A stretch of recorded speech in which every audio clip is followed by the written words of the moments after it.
பெரிய மகன் டெல்லியில இருக்கா, பெரிய பதவியில இருக்காரு. அவரும் அவர் மனைவியும் டெல்லியில இருக்காங்க. சின்ன பையனும் அவனோட மனைவி குழந்தைகள் இங்க இருக்காங்க, தமிழ்நாட்டில் இருக்காங்க. அம்மாவுக்கு வயசாயிருச்சு, அப்பா காலமாயிட்டாரு. இவங்களுக்குள்ள என்ன ஒப்பந்தம்னா 6 மாசம் அம்மாவை நீ வச்சுக்க, 6 மாசம் அம்மாவை நான் வச்சுக்கிறேன். இதுதான் இவங்களுக்குள்ள ஒப்பந்தம். இந்த அம்மா சொல்லுதே, டே ஏதாவது ஒரு இடமா என்ன இருக்க விடுங்கடா, வயசான காலத்துல டெல்லிக்கும் இங்கேக்கும் மாத்தி மாத்தி என்னால முடியலடா, ஒரு இடமா வச்சுக்குங்கடா. அதுக்கு 2 சகோதரர்களும் ஒத்துக்கல. ஒருவேளை அவர்கள் ஒத்துக்கொண்டாலும் அவர்களுடைய மனைவிகள் ஒத்துக்கொள்வதாகவே இல்லை. இப்ப தம்பியோட வீட்டுல தான் இந்த அம்மா இருக்கு. அந்த தம்பியோட மனைவி தினம் கேலண்டரை பார்த்துக்கிட்டே இருக்கு. இன்னும் 5 நாள் இருக்கு, இன்னும் 4 நாள் இருக்கு, இன்னும் 3 நாள் இருக்கு, 6 மாசம் முடிய போகுது. உங்க அண்ணனுக்கு SMS அனுப்புங்க, இல்ல போன் பண்ணி சொல்லுங்க, அவர் எப்ப வந்து கூட்டிட்டு போறான். இந்த மகன் வந்து அண்ணாவுக்கு, அண்ணா 6 மாதம் முடிய போகிறது அண்ணா, நீ வந்து அம்மாவை கூட்டிட்டு போறியா, நானே கொண்டு வந்து விட்டுட்டா.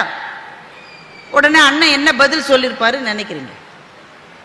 உடனே அண்ணன்ட்டேந்து SMS வருது, இங்க பாருடா தம்பி, திடீர்னு என்ன டெப்டேஷன்ல போய் ஃபாரின் கண்ட்ரிக்கு போக சொல்லிட்டாங்க, இப்போ உன்னோட அண்ணியும் கூட வரேன்றா, அதனால இந்த 6 மாசம் என்னால வச்சுக்க முடியாது, இந்த 6 மாசமும் சேர்த்து நீ வச்சுக்கோ, அதுக்கப்புறம் 1 வருஷம் நான் வச்சுக்கிறேன் நான் வந்த பிறகு நான் அண்ணன் பதில் அனுப்புறான். இதை பார்த்த உடனே தம்பிக்கு விலை வெளுத்து போச்சு. ஏன் விலை வெளுத்து போச்சு? இதை மனைவிட்ட எப்படி சொல்றதுன்ற பயத்தினால விலை வெளுத்து போச்சு. மனைவிட்ட வந்து சொல்றான், அண்ணாவுக்கு ஏதோ டெப்டேஷன் இருக்கான், இந்த டெப்டேஷன் கதையை என்கிட்ட அடிக்காதீங்க, 3 தடவை இதைய சொல்லி உங்க அம்மாவை என் தலையிலேயே கட்டிட்டாரு. நான் பிள்ளைய பார்ப்பேன்னா, தண்ணிக்கு கியூல நிப்பேன்னா, உங்களை பார்ப்பேன்னா, உங்க அம்மாவை பார்த்துட்டு இருப்பேன்னா, நான் என்ன வேலையை செய்வேன்? இந்த தடவை என்ன ஆனாலும் சரி, நீங்க உங்க அம்மாவை டெல்லியில கொண்டு போய் தான் விடணும் அப்படின்னு தம்பி என்னுடைய மனைவி பேசுறான். தம்பிக்கு என்ன செய்யறதுன்னு தெரியல, அங்க செய்யறதா இங்க செய்யறதான்னு ஒரே விதமான குழப்பம். வாங்கம்மா, வணக்கம் வணக்கம் வணக்கம்.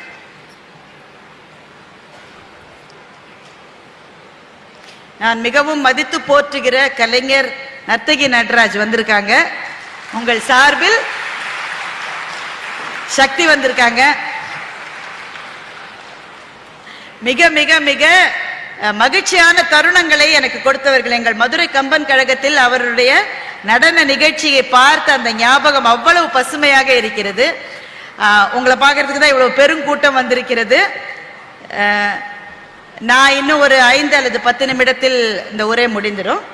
சரி, கதை எங்க நிக்குதுன்னு ஞாபகம் இருக்கா? நர்த்தகி அம்மா வந்ததுல மறந்துட்டீங்களா? இப்ப தம்பிக்கு என்ன செய்யுதுன்னு தெரியல, அம்மாவை என்ன செய்வது என்று தெரியவில்லை.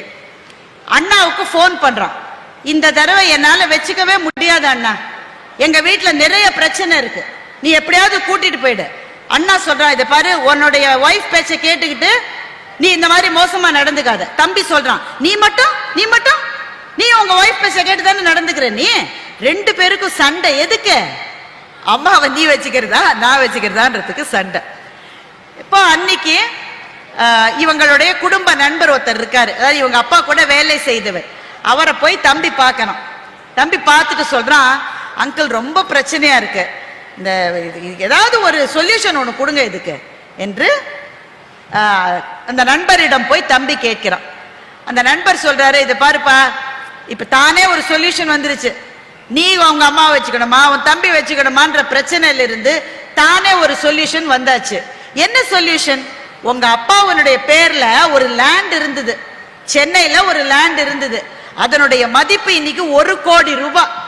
இந்த லேண்டு உங்க அப்பாவுக்கா அவங்களோட சகோதரர்களுக்கான ஒரு லிட்டிகேஷன் நடந்துட்டு இருந்தது. கேஸ் 30 வருஷம் நடந்து இன்னைக்கு தான் தீர்ப்பு வந்திருக்கு.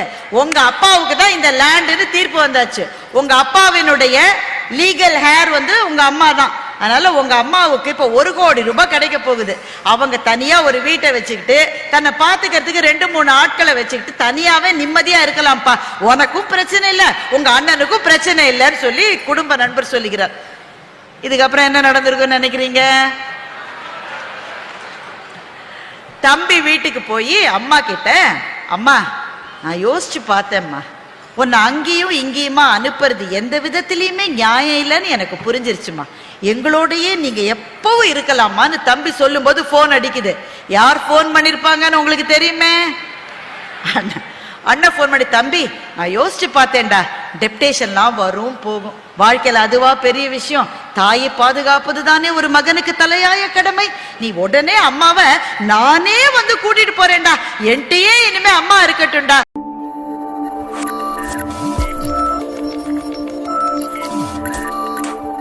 அந்த கட்டளையை மீறவே முடியாது. இது ராணுவ கட்டளை மதி. இங்க ராணுவத்துல படைக்கு போகிற போது இவர் முன்னால போனா அவர் தான் முன்னாடி போனோம், பின்னாடில இருந்து ஒரு ஆளு வெற்றிவேல் வீரவேல் போக முடியாது. இந்த மாதிரி நடக்கிற சம்பவங்களை சுவைக்காக கொஞ்சம் மாற்றி சொல்லுகிற போக்கு இருக்கிறது. ஆனால் நாம் அறிவின் பாதையில் செல்ல வேண்டும் என்றால் எது நடந்ததோ அதை தேடி செல்லுகிற பொறுப்பு நமக்கு இருக்கிறது. ஒவ்வொரு கதைக்குள்ள இன்னொரு கதை இருக்குன்னு சொன்னல, அதே மாதிரி சுவாரஸ்யமா இன்னொன்னு சொல்றேன். சின்ன வயசுல நாம படிச்ச கதை, 2ஆம் கிளாஸ் புஸ்தகத்திலேயே வந்த கதை இது. இந்த கதையில என்ன நடக்கிறது என்றால், 2 நண்பர்கள் காட்டுக்கு போறாங்க. நம்ம எல்லாரும் இந்த கதையை கேள்விப்பட்டிருப்போம். 2 நண்பர்கள் காட்டுக்கு போறாங்க.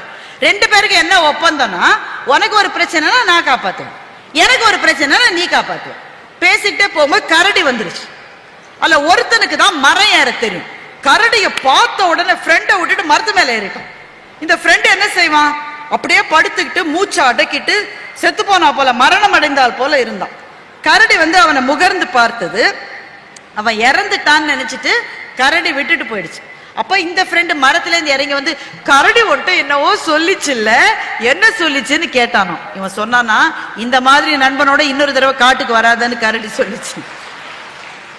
இந்த கதையை சின்ன பிள்ளைல நாம கேள்விப்பட்டிருப்போம். இந்த கதையை இப்போது அலுவலகங்களில் வேலை செய்கிறவர்கள் மாற்றி சொல்லுகிறார்கள். 2 பேர் காட்டுக்கு போனாங்க. ஆரம்பம் ஒரே மாதிரி தான் இருக்கும், முடிவுல தான் ட்விஸ்ட் வரும். 2 பேர் காட்டுக்கு போனாங்க, ட்ரெக்கிங் போறாங்க. சோ 2 பேரும் இரவு டென்ட் அடிச்சு படுத்திருக்காங்க. காலையில பார்த்தாக்க டென்ட்டையே காணும். எங்கடா தலைக்கு மேல ஒரு டென்ட் இருந்ததேடா, எங்கடா போச்சு, காத்துல எங்க அடிச்சுட்டு போச்சா? போயிட்டு இருக்கும்போது கரடி வருது, தூரத்துல வருது. இந்த 2 ஃப்ரெண்ட்ல ஒருத்தன் என்ன செய்யறான், தன்னுடைய பேக் பேக்கை கழட்டி அதுல இருந்து ஷூவை எடுத்து மாட்டிக்கிறான். இன்னொரு ஃப்ரெண்டு கேட்கிறான், ஏ லூசு லூசு பையல, நீ என்னதான் ஷூ போட்டுட்டு ஓடினாலும் கரடியை விட உன்னால வேகமா ஓட முடியுமா? ஃப்ரெண்டு சொன்னா, இப்ப கரடியை விட வேகமா ஓடணுன்றது முக்கியம் இல்ல, உன்னை விட வேகமா ஓடினா போருன்னு சொன்னான். அவன் ஓடிட்டா இவனை தான் கரடி பிடிக்கும்னு. இதுதான் இந்த கால நட்பு என்று சொல்லுவது மாதிரி ஒரு கதையை எப்படி மாற்றி யோசிக்கிறோம் என்பதுதான் இதுல மிக மிக முக்கியமானது. இப்ப நான் அடுத்து உங்களுக்கு சொல்ல போகிற ஒரு கதை ரொம்ப ரொம்ப முக்கியமான ஒரு கதை. அதுவும் எழுத்தாளர் சுஜாதா எழுதின கதை தான். இந்த கதையை ஏன் நான் சொல்ல போகிறேன் என்றால், இந்த கதை மாற வேண்டும் என்று நான் ஆசைப்படுகிறேன். எல்லா கதையும் மாத்தி மாத்தி சொல்லிட்டே வந்தோம்ல, ஆனால் இந்த கதை மாற வேண்டும் என்று நான் ஆசைப்படுகிறேன். மாறுமா என்று எனக்கு தெரியாது. என்ன கதைனாக்க, ஒரு அம்மாக்கு 2 மகன்கள். பெரிய மகன் டெல்லியில இருக்கா, பெரிய பதவியில இருக்காரு. அவரும் அவர் மனைவியும் டெல்லியில இருக்காங்க. சின்ன பையனும் அவனோட மனைவி குழந்தைகள் இங்க இருக்காங்க, தமிழ்நாட்டில் இருக்காங்க. அம்மாவுக்கு வயசாயிருச்சு, அப்பா காலமாயிட்டாரு. இவங்களுக்குள்ள என்ன ஒப்பந்தம்னா, 6 மாசம் அம்மாவை நீ வச்சுக்க, 6 மாசம் அம்மாவை நான் வச்சுக்கிறேன். இதுதான் இவங்களுக்குள்ள ஒப்பந்தம்.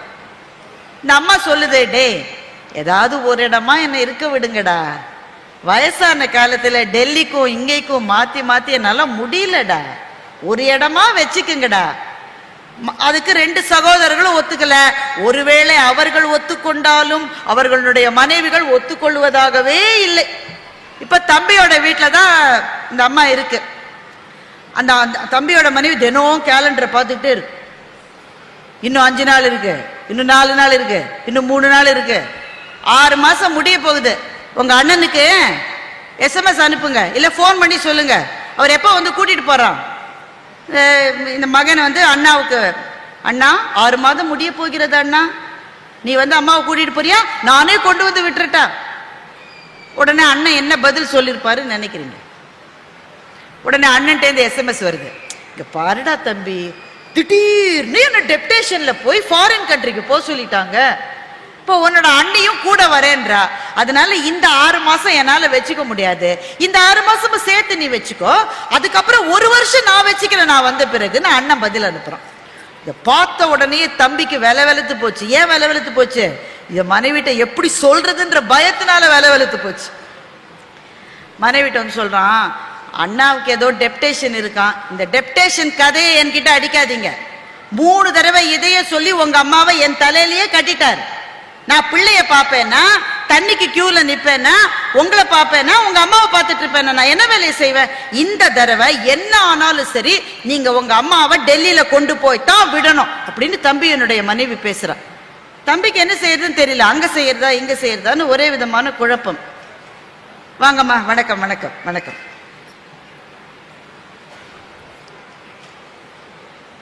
நான் மிகவும் மதித்து போற்றுகிற கலைஞர் நர்த்தகி நடராஜ் வந்திருக்காங்க. உங்கள் சார்பில் சக்தி வந்திருக்காங்க. மிக மிக மிக மகிழ்ச்சியான தருணங்களை எனக்கு கொடுத்தவர்கள். எங்கள் மதுரை கம்பன் கழகத்தில் அவருடைய நடன நிகழ்ச்சியை பார்த்த அந்த ஞாபகம் அவ்வளவு பசுமையாக இருக்கிறது. உங்களை பார்க்கறதுக்கு தான் இவ்வளவு பெருங்கூட்டம் வந்திருக்கிறது. நான் இன்னும் ஒரு 5 அல்லது 10 நிமிடத்தில் இந்த உரை முடிந்துடும். சரி, கதை எங்க நிக்குதுன்னு ஞாபகம் இருக்கா? நர்த்தகி அம்மா வந்ததுல மறந்துட்டீங்களா?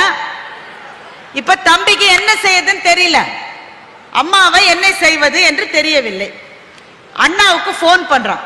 இந்த தடவை என்னால வச்சுக்கவே முடியாது அண்ணா, எங்க வீட்டுல நிறைய பிரச்சனை இருக்கு, நீ எப்படியாவது கூட்டிட்டு போயிடு. அண்ணா சொல்றான், இதை பாரு, உன்னுடைய ஒய்ஃப் பேச்ச கேட்டுக்கிட்டு நீ இந்த மாதிரி மோசமா நடந்துக்காத. தம்பி சொல்றான், நீ மட்டும் நீ உங்க ஒய்ஃப் பேச்ச கேட்டு தானே நடந்துக்கிற, நீ 2 பேருக்கும் சண்டை எதுக்கு? அம்மாவை நீ வச்சுக்கிறதா நான் வச்சுக்கிறதான்றதுக்கு சண்டை. இப்போ அன்னைக்கு இவங்களுடைய குடும்ப நண்பர் ஒருத்தர் இருக்காரு, அதாவது இவங்க அப்பா கூட வேலை செய்தவர். அவரை போய் தம்பி பார்க்கணும். தம்பி பார்த்துட்டு சொல்றான், அங்கிள் ரொம்ப பிரச்சனையா இருக்கு, இந்த ஏதாவது ஒரு சொல்யூஷன் ஒன்று கொடுங்க இதுக்கு என்று அந்த நண்பரிடம் போய் தம்பி கேட்கிறான். அந்த நண்பர் சொல்றாரு, இது பாருப்பா, இப்ப தானே ஒரு சொல்யூஷன் வந்துருச்சு, நீ உங்க அம்மா வச்சுக்கணுமா உன் தம்பி வச்சுக்கணுமான்ற பிரச்சனையில இருந்து தானே ஒரு சொல்யூஷன் வந்தாச்சு. என்ன சொல்யூஷன்? உங்க அப்பாவுடைய பேர்ல ஒரு லேண்ட் இருந்தது, சென்னையில ஒரு லேண்ட் இருந்தது, அதனுடைய மதிப்பு இன்னைக்கு 1 கோடி ரூபாய். இந்த லேண்டு உங்க அப்பாவுக்கா அவங்களோட சகோதரர்களுக்கான ஒரு லிட்டிகேஷன் நடந்துட்டு இருந்தது. கேஸ் 30 வருஷம் நடந்து இன்னைக்கு தான் தீர்ப்பு வந்திருக்கு. உங்க அப்பாவுக்கு தான் இந்த லேண்டுன்னு தீர்ப்பு வந்தாச்சு. உங்க அப்பாவினுடைய லீகல் ஹேர் வந்து உங்க அம்மா தான். அதனால உங்க அம்மாவுக்கு இப்ப 1 கோடி ரூபாய் கிடைக்க போகுது. அவங்க தனியா ஒரு வீட்டை வச்சுக்கிட்டு தன்னை பாத்துக்கிறதுக்கு 2-3 ஆட்களை வச்சுக்கிட்டு தனியாவே நிம்மதியா இருக்கலாம்ப்பா, உனக்கும் பிரச்சனை இல்லை உங்க அண்ணனுக்கும் பிரச்சனை இல்லைன்னு சொல்லி குடும்ப நண்பர் சொல்லுகிறார். இதுக்கப்புறம் என்ன நடந்திருக்குன்னு நினைக்கிறீங்க? தம்பி வீட்டுக்கு போய் அம்மா கிட்ட, அம்மா நான் யோசிச்சு பார்த்தேம்மா, உன்னை அங்கேயும் இங்கேயுமா அனுப்புறது எந்த விதத்திலையுமே நியாயம் இல்லைன்னு எனக்கு புரிஞ்சிருச்சுமா, எங்களோடையே நீங்க எப்பவும் இருக்கலாமான்னு தம்பி சொல்லும் போது போன் அடிக்குது. யார் போன் பண்ணிருப்பாங்கன்னு உங்களுக்கு தெரியுமே?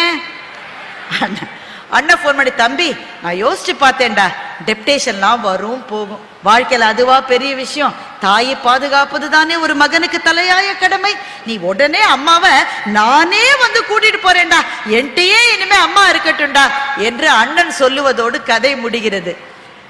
அந்த அம்மா என்ன செஞ்சாங்கன்னு எனக்கு தெரியல, தனியாவே போயிட்டாங்களா? புத்திசாலியா இருந்தா அதை தான் செஞ்சிருக்கணும். நீங்க 2 பேரும் வேணாண்டா சாமி, நான் இருக்கேன், எனக்கு இருக்கிற பணத்தை வச்சு கடைசி மட்டும் இருக்கேன், அதுக்கு பிறகு பாத்துக்கலாம். இன்றைக்கு முதியோர்கள் எடுக்க வேண்டிய மிக முக்கியமான முடிவை சுஜாதா கிட்டத்தட்ட 30 வருஷம் முன்னாடி எழுதி வைத்து விட்டு போயிருக்கிறார். எல்லா மகன்களும் மகள்களும் நல்லவர்கள் தான், யாரையும் நாம தவறோ தீங்கோ சொல்லவில்லை. ஆனால் முதுமையிலே நாம் இருப்பதை எந்த நிழலில் என்பதை உங்களுக்கு ஆரோக்கியமும் வசதியும் இருக்கிற போதே நீங்கள் முடிவு செய்து கொண்டு விட வேண்டும் என்பதை 30 வருஷத்துக்கு முன்னாடி சுஜாதா சொல்லியிருக்காரு. இந்த கதையை மாத்தணும் நான் ஆசைப்படுறேன்.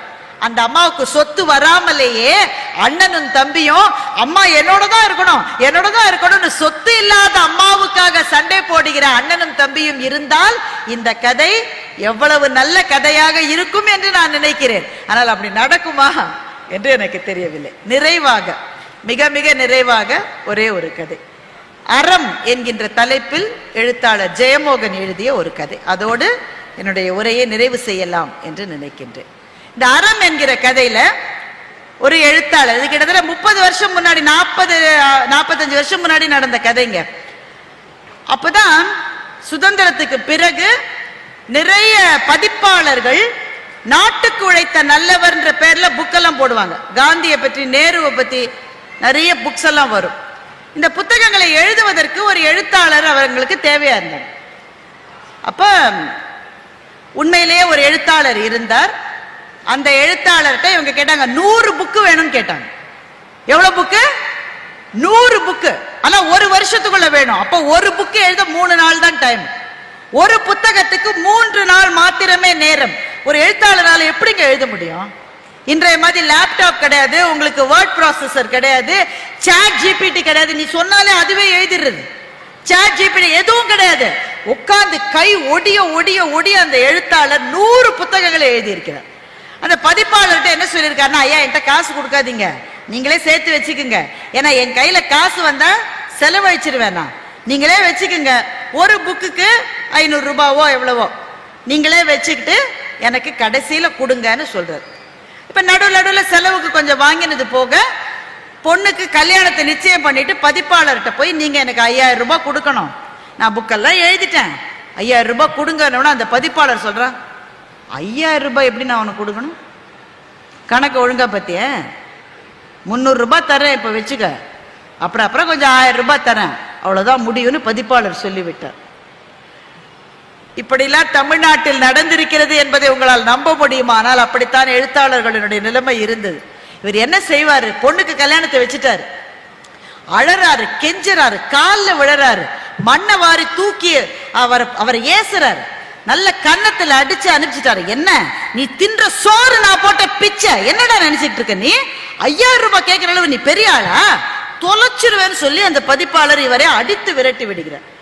இவர் என்ன செஞ்சார்னா, நேர அந்த பதிப்பாளருடைய வீட்டுக்கு போயிட்டார். வீட்டுல அந்த ஆட்சி உட்காந்து ஏதோ ஒரு குழந்தைக்கு சாப்பாடு ஊட்டிட்டு இருக்கு. இந்த எழுத்தாளர் ஆவேசத்தோடு போகிறார்.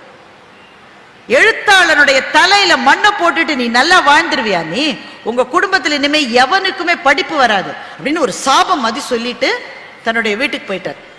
இந்த ஆட்சி என்ன செஞ்சாங்க தெரியுமா? அவங்க ரொம்ப கொஞ்சம் பருமனா இருக்கிற ஆட்சியம், நடக்க முடியாம நடந்து வீட்டுக்காரரோட கடை வாசல்ல நிக்குது. எழுத்தாளருக்கு கொடுக்க வேண்டிய பணம் பாக்கி இருக்க. அவர் சொல்றாரு, அம்மா நீ இதுல எல்லாம் தலையிடாத, இதெல்லாம் பிசினஸ், நாங்க பாத்துக்கிறோம், நீ வீட்டுக்கு போ. எழுத்தாளர் என்ன சொல்லிட்டாரு தெரியுமா? உங்க வீட்டுல யாருக்குமே படிப்பு வராதுன்னு சொல்லிட்டாரு. லட்சுமி வருவா போவா, ஆனா சரஸ்வதி 7 தலைமுறைக்கு ஒரு தடவை தான் வருவா, வந்தா அவளை விட்டுறக்கூடாது. இந்த சாபத்தை நம்ம குடும்பத்து மேல நான் வாங்க மாட்டேன், எழுத்தாளனுக்கு பணம் கொடுன்னு அந்த அம்மா சொல்லுது. அவரு ஒத்துக்கல. இந்த அம்மா என்ன செஞ்சது தெரியுமா? சித்திரை மாசம் வெயில்ல நடுத்தெருவில் உட்காந்துருச்சு, கடை வாசல். தர்ணா பண்றோம்னு சொல்றான்ல, போராட்டம் பண்ற மாதிரி கடை வாசல்ல அந்த அம்மா உட்காந்துருச்சு. நீ எழுத்தாளனுக்கு பணத்தை கொடுத்தா தான் நான் இங்க இருந்து எழுந்துப்பேன்னு. சித்திரை மாசம் வெயில். அந்த அம்மாவை யாராலையும் எழுப்ப முடியல. அந்த பதிப்பாளர் பதறிட்டாரு, ஐயோ தாயே நான் எப்படியாவது கொடுத்துறேன். அங்க ஓடினார், இங்க ஓடினார், எங்கேயோ. அந்த காலத்துல 5000 ரூபான்றதே பெரிய தொகை தான் பதிப்பாளர்களுக்கு கூட. எப்படியோ பணத்தை சேர்த்து எழுத்தாளர்கிட்ட, அப்பா நீ உங்க வீட்டு கல்யாணத்தை நடத்துக்கப்பா, என்னுடைய குல தெய்வம் தெருவில் உட்கார்ந்து இருக்குப்பா, நீ வச்சுக்க பணத்தைன்னு கொடுத்துட்டு ஓடி வந்தார். அந்த ஆட்சியை தரையிலிருந்து எழுப்ப முடியலைங்க. புடவையும் பாவாடையும் உருகி ஓடுற தாறுல ஒட்டிக்கிட்டு கால் சதையே அந்த தாறுல ஒட்டிக்கிச்சு. அந்த ஆட்சியை எழுப்ப முடியல. 4 பேரா சேர்ந்து எழுப்பி அவங்கள வீட்டுக்கு கொண்டு போனாங்க. அப்புறமா அந்த எழுத்தாளரை வீட்டுக்கு வர சொல்லி தாம்பாளத்துல பணத்தை வச்சு எல்லாத்தையும் கொடுத்து, ஒரு சாபம் மாதிரி சொன்னீங்கல்ல உங்க குடும்பத்துல யாருக்குமே படிப்பு வராதுன்னு, அதை கொஞ்சம் மாத்தி சொல்லிடுங்க. கல்வி ரொம்ப தேவை, படிப்பு ரொம்ப முக்கியம். அந்த எழுத்தாளருக்கு கண்ணுல இருந்து தண்ணி வருது, பேச்சு வரல. திட்டும் போது ஆவேசமா திட்டாரு, இப்ப திட்ட திரும்ப வாங்கறதுக்கு வார்த்தை வரல. அவர் யோசிச்சு பாக்குறாரு, அன்னைக்கு ஒரு ஆட்சி இப்படித்தான் போராடினா, தன்னுடைய கணவன் கொல்லப்பட்டார் என்ற போது அன்றைக்கு ஒரு ஆட்சி மதுரையில போய் நின்று செலம்போட போராடினா, இந்த ஆட்சியும் அந்த ஆட்சியும் ஒரே ஆட்சி தான். எந்தெந்த இடங்களில் அறம் மீறப்படுகிறதோ அங்கே பெண்களின் குரல் ஒலிக்கும் என்பதுதான் இந்த மண்ணினுடைய அறம். வீட்டுல இருக்கிறவங்க தப்பு செய்யலாம், கணவன் தப்பு செய்யலாம், மகன் தப்பு செய்யலாம், மகள் தப்பு செய்யலாம். ஆனா அந்த வீட்டிலே இருக்கிற பெண்மை அறத்தை காப்பாற்றும் என்பது இந்த மண்ணிலே இருக்கிற ஒரு வழக்கம். ஏன் நாங்க தான் ஏன் காப்பாற்றணும் எழுதி வச்சிருக்க? நீங்க என்ன வேணா செய்வீங்க, நாங்க இந்த கேள்வியை கேட்கலாமா என்றால் கேட்கலாம். ஆனால் யாராவது ஒருத்தர் காப்பாற்ற தானே வேணும். எல்லாருமே கைவிட்டு விட்டால் இந்த மண்ணில் அறம் யாருடைய கையில் இருக்கும்? எல்லாரும் கைவிட்ட பிறகும் கூட ஒரு வீட்டிலே இருக்கிற அம்மா, ஒரு தாய், ஒரு மனைவி, ஒரு பெண் அறத்தை கைவிடக் கூடாது என்பதைத்தான் அறம் என்ற கதையிலே ஜெயமோகன் அவர்கள் எழுதியிருக்கிறார். புத்தகங்கள் நமக்கு என்ன கொடுக்கும்? தொடங்கிய கேள்வியோடே முடித்து விடலாம். நம்முடைய வாழ்க்கையில் சில சமயங்களில் பதில் இல்லாத கேள்விகளுக்கு பதிலை கொடுக்கக்கூடியது புத்தகம் மாத்திரம்தான். அதனால்தான் தூக்கிலிடப்படுகிற நேரம் பகத்சிங்குக்கு காலை 6 மணி. திடீரென்று அந்த நேரத்தை இரவு 12 மணியாக முன்னால வச்சுட்டாங்க. 6 மணிக்கு தான் தூக்கில போடுவாங்க. என்ன நினைச்சாங்களோ தெரியல, 12 மணிக்கு இரவு தூக்கில போட்டுறேன்னு பகத்சிங்கிடம் வந்து சொன்னார்கள். பகத்சிங், ஐயோ இந்த புத்தகம் பாதியில இருக்கிறதே என்று பதில் சொல்லி இருக்கிறார். சாக போகிறோம் என்பதை விட ஒரு புத்தகத்தை படித்து முடிப்பதற்கு முன் சாக போகிறோம் என்பது ஒரு கவலையாக அவருக்கு உறுத்தி இருக்கிறது என்றால், இங்கே இருக்கிற அன்பர்களையும் நண்பர்களையும் மாணவ கண்மணிகளையும் பார்த்து சொல்லுகின்றேன், வாழ்க்கையில் நாம் போகிற பாதையிலிருந்து ஒரு அடியாவது உயர வேண்டும் என்று நினைக்கிறவர்கள் செய்ய வேண்டிய முதல் வேலை உங்களுக்கு விருப்பமான ஒரு புத்தகத்தை வாங்கி படிப்பதுதான். நீங்க எங்க நிறைய புக்ஸ் எல்லாம் வாங்கிட்டு போவீங்க, வீட்டம்மா கேட்கும், போன தடவை வாங்கின புக்கெல்லாம் படிச்சுட்டியா? அப்படியேதான் இருக்குது. புத்தகத்தை எடுத்தாலே தூக்கம் வருதுன்னு சில பேர் சொல்றாங்க. தூக்கம் வந்தாலும் கூட தூக்கம் வருகிற வரை படிப்பதிலே ஒரு சுவை கண்டுவிட்டால் அந்த தூக்கம் போய்விடும். நம்மை தூங்க விடாமல் செய்வதுதான் எழுத்து. நான் பல இடங்கள்ல சொல்லியிருக்கேன், பொன்னியின் செல்வனை ராத்திரி முழுக்க படிச்சு அடுத்த நாள் கெமிஸ்ட்ரி எக்ஸாம் வச்சுக்கிட்டு, அந்த பொன்னியின் செல்வனின் ஆதித்த கரிகாலனின் கொலை நடந்த கடம்பூர் இங்கதான் இருக்கு. ஒவ்வொரு கதையும் நம்மை நாம் வாழ்கிற காலத்திலிருந்து வேறு காலத்துக்கு எடுத்து போகிறது. பொன்னியின் செல்வனை படித்த போது 1000 ஆண்டுகள் பின்னால் போகின்றோம். ஒரு சயின்ஸ் பிக்ஷனை படிக்கிற போது 100 ஆண்டுகள் முன்னால் போகின்றோம். நாம் வாழ்கிற காலத்திலிருந்து நம்மை தாண்டி எடுத்து செல்லக்கூடியவை புத்தகங்கள். நமக்கு அறத்தை கொடுப்பவை, அன்பை போதிப்பவை எப்போதும் புத்தகங்கள். எனவே இது போன்ற புத்தக கண்காட்சிகளுக்கு தொடர்ந்து ஆதரவு அளியுங்கள். இங்கே வந்து நண்பர்களோடு மகிழ்ந்து செல்ஃபி எடுத்துக்கொள்வதற்காக மாத்திரமல்ல, இங்கிருந்து எடுத்து செல்லுகிற ஒரு புத்தகம் உங்கள் வாழ்க்கையை மாற்றும் என்ற நம்பிக்கையோடு புத்தகங்களை வாங்குங்கள், படியுங்கள். அவைதான் நம்முடைய எதிர்காலத்தினுடைய வளத்துக்கும் இந்த சமூகத்தில் அறம் வாழ்வதற்கும் என்றென்றுக்கும் துணை நிற்பவை புத்தகங்கள் தான் என்று சொல்லி இந்த நல்ல வாய்ப்புக்கு நன்றி சொல்லி விடைபெறுகிறேன். நன்றி. கூழும் குடியும் ஒருங்கிழக்கும் கோல் கோடிச் சூழாது செய்யும் அரசு முயூவ விளக்க உரை. ஆட்சி முறை கெட்டுக் கொடுங்கோலனாக்கி ஆராயாமல் எதையும் செய்யும் அரசன் பொருளையும் குடிகளையும் ஒரு சேர இழந்து விடுவான். சாலமன் பாப்பையா விளக்க உரை.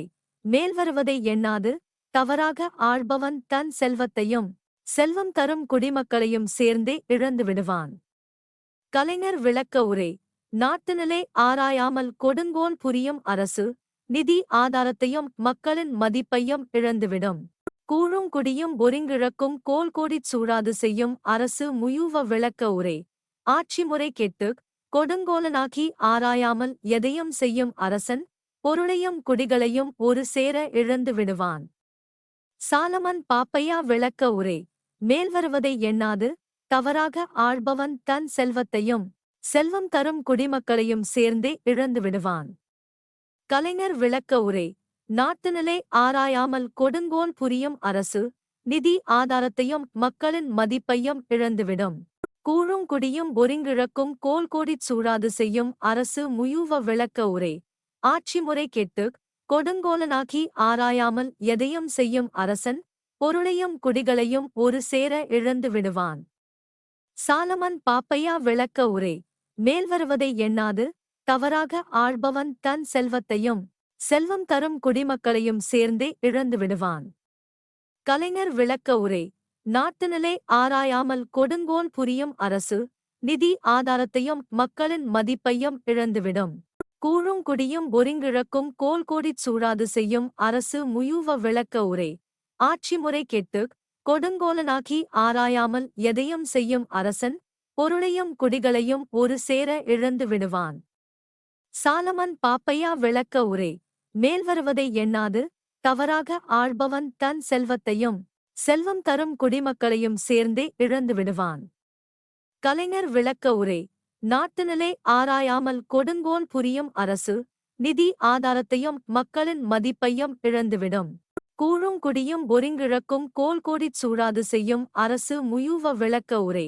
ஆட்சி முறை கெட்டுக் கொடுங்கோலனாக்கி ஆராயாமல் எதையும் செய்யும் அரசன் பொருளையும் குடிகளையும் ஒரு சேர இழந்து விடுவான். சாலமன் பாப்பையா விளக்க உரை. மேல்வருவதை எண்ணாது தவறாக ஆள்பவன் தன் செல்வத்தையும் செல்வம் தரும் குடிமக்களையும் சேர்ந்தே இழந்து விடுவான்.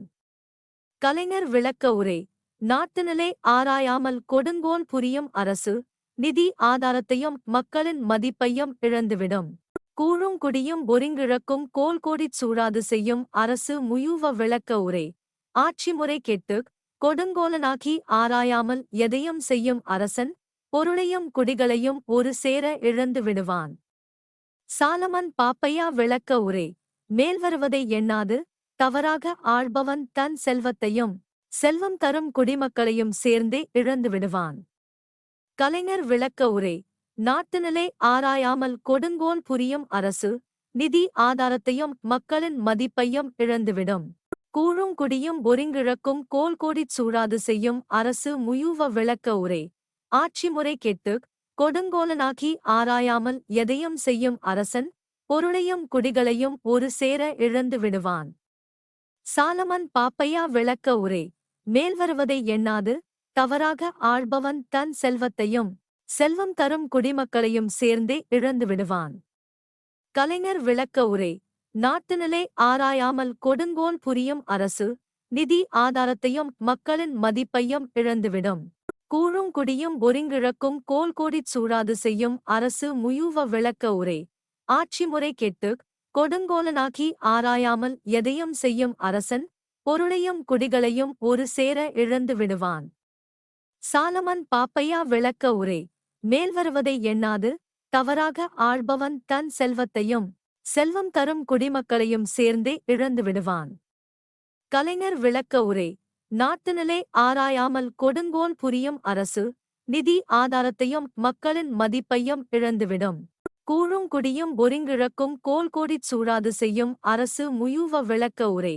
ஆட்சி முறை கெட்டுக் கொடுங்கோலனாக்கி ஆராயாமல் எதையும் செய்யும் அரசன் பொருளையும் குடிகளையும் ஒரு சேர இழந்து விடுவான். சாலமன் பாப்பையா விளக்க உரை. மேல்வருவதை எண்ணாது தவறாக ஆள்பவன் தன் செல்வத்தையும் செல்வம் தரும் குடிமக்களையும் சேர்ந்தே இழந்து விடுவான். கலைஞர் விளக்க உரை. நாட்டுநிலை ஆராயாமல் கொடுங்கோல் புரியும் அரசு நிதி ஆதாரத்தையும் மக்களின் மதிப்பையும் இழந்துவிடும்.